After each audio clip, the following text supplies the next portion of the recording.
अब बिंदल साहब जो है उसका पता नहीं क्या वर्शन है, और वो किस आधार के ऊपर जो है वो बोल रहा है।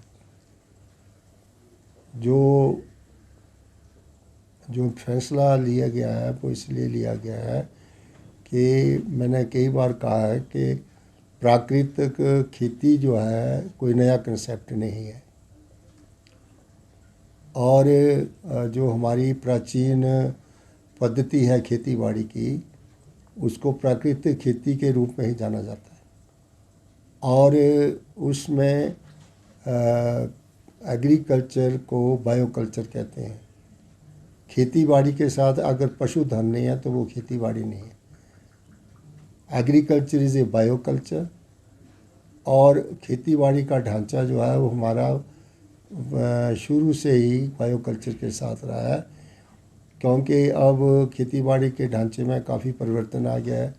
खेती बाड़ी मैकेनाइज्ड हो गई है और लोगों ने पशुधन रखना बंद कर दिया है। बहुत से पशु आज सड़कों के ऊपर घूम रहे हैं, और हमने जो है वो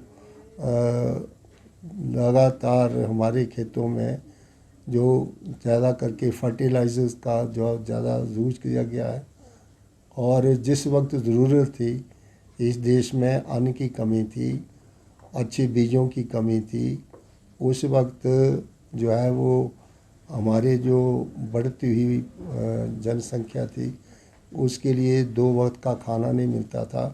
उस वक्त फर्टिलाइजर्स के कारखाने लगाए गए और उन्नत किस्म के बीज दिए गए, यूनिवर्सिटियों में शोध हुए, और हमें ग्रीन रेवोल्यूशन जो है वो देश में ग्रीन रेवोल्यूशन आया, जिससे कि हमारे लोगों को जो है 2 वक्त की रोटी मिली।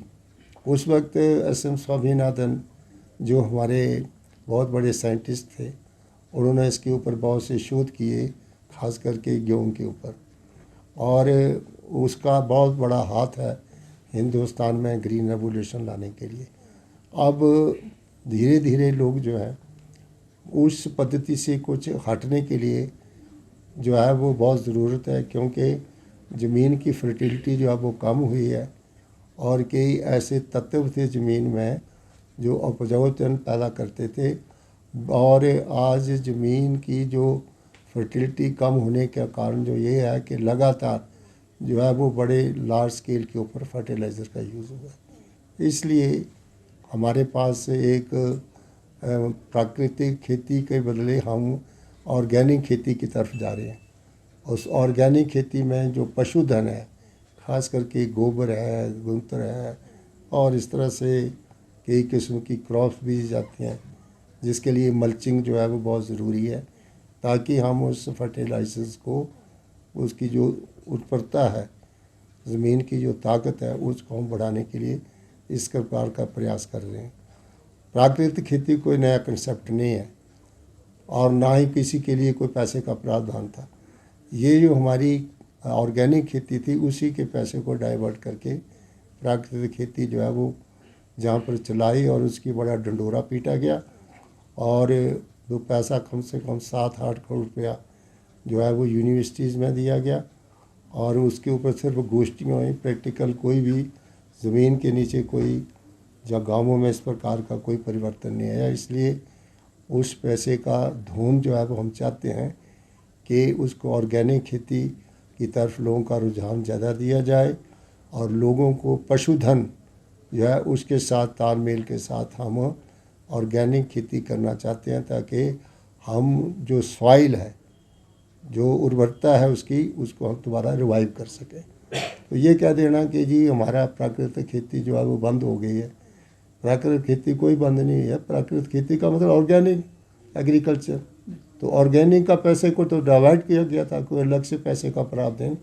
और ये गोष्ठियाँ जो हैं वो सिर्फ यूनिवर्सिटी में नहीं होनी चाहिए, ये कम से कम फील्ड में होनी चाहिए, लोगों को वहाँ पर प्रसार करना, और उनको इसकी तरफ ले जाने के लिए आत्मा प्रोजेक्ट और ऑर्गेनिक खेती इन दोनों का तालमेल करके हम इस प्रोजेक्ट को जो है वो गाँवों में शुरू करने लगे। ऐसी बात नहीं है, क्योंकि हेज़ल नट्स वगैरह जितने नट्स हम देते थे अपने हॉर्टिकल्चर्स को ताकि जब प्राकृतिक आफता आए, ज़्यादा ओले पड़ें तो कई बार सेब वगैरह जो उसको ज़्यादा नुकसान पहुंचता था।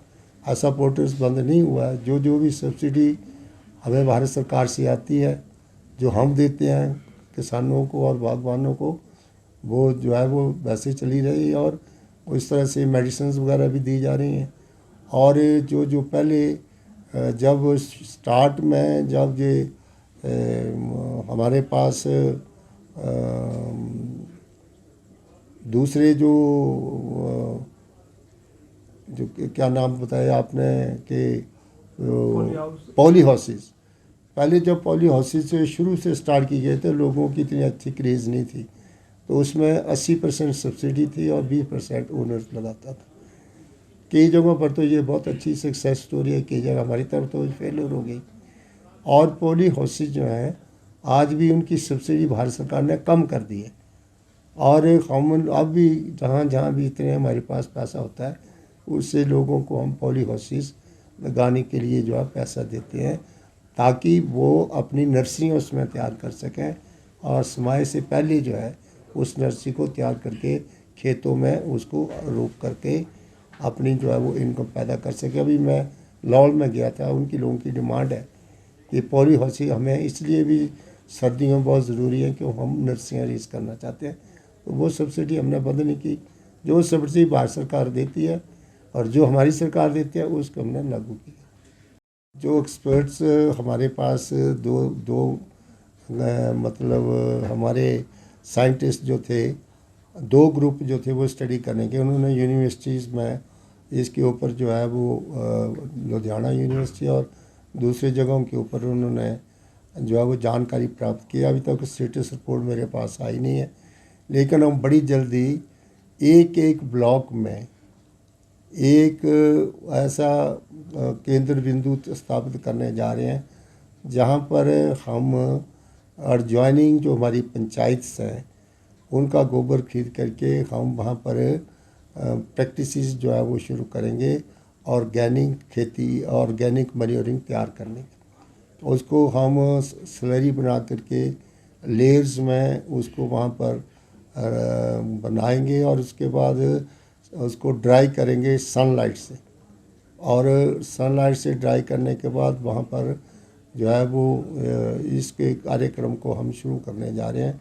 और कोशिश करेंगे कि एक ब्लॉक में अगर हमारी सक्सेस स्टोरी अच्छी होगी तो उसको हम आगे भी रेप्लिकेट करेंगे।